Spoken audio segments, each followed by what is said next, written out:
Regarde, idolâtrer, c'est quand on accorde à quelqu'un ou à quelque chose des pouvoirs divins. Attends, du genre, c'est quoi? Créer, faire vivre. Ben non, Rav Ron Shaya, ta définition elle est incomplète. Tu peux aussi idolâtrer une personne tout en sachant qu'elle ne crée rien du tout. Par exemple, un rabbin va te dire « n'écoute pas Dieu, tu m'écoutes moi », bah là tu vas l'idolâtrer, même si tu sais que le rabbin ne crée rien. Mais même sur cette définition de créer et donner la vie, c'est pas clair chez vous. Quand Dieu dit par exemple, ce couple-là n'aura pas d'enfant, le Baal Shem Tov il dit, t'as un enfant, il y a quoi? Il y a un enfant, c'est nous qui décidons.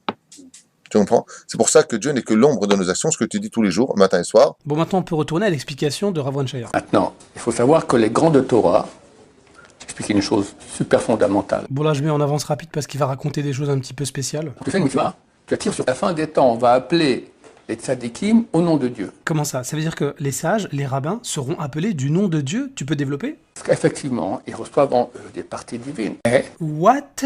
Tu peux répéter s'il te plaît? ils reçoivent en eux des parties divines. Et c'est des gens quand même qui ont une partie divine. Waouh, regardez comment il a hésité, regardez.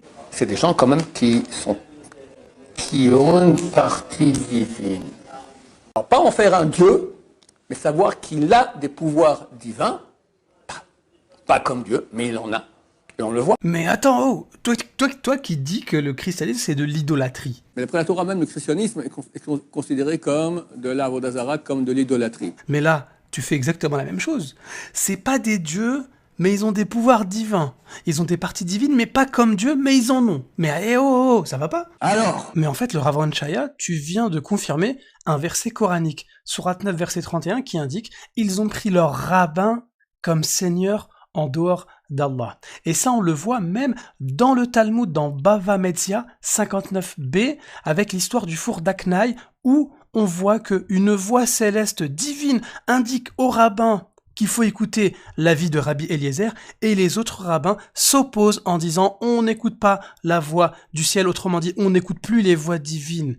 Et ça c'est validé par le Talmud qui enseigne donc que les rabbins doivent être écoutés même s'ils contredisent Dieu lui-même, le Seigneur de l'univers. Et un autre passage du Talmud dans Hérouvine 21b indique mon fils, prends garde de respecter les paroles des sages, donc des rabbins, encore plus que les paroles de la Torah, contredisant donc le Coran encore une fois, ne craignez pas les gens, mais craignez moi. Donc Rav Ron Shaya, non seulement ta définition de l'idolâtrie est incomplète, puisqu'il ne suffit pas de dire que le Seigneur de l'univers c'est le Créateur uniquement, il faut aussi l'adorer lui seul, sans lui accorder des associés.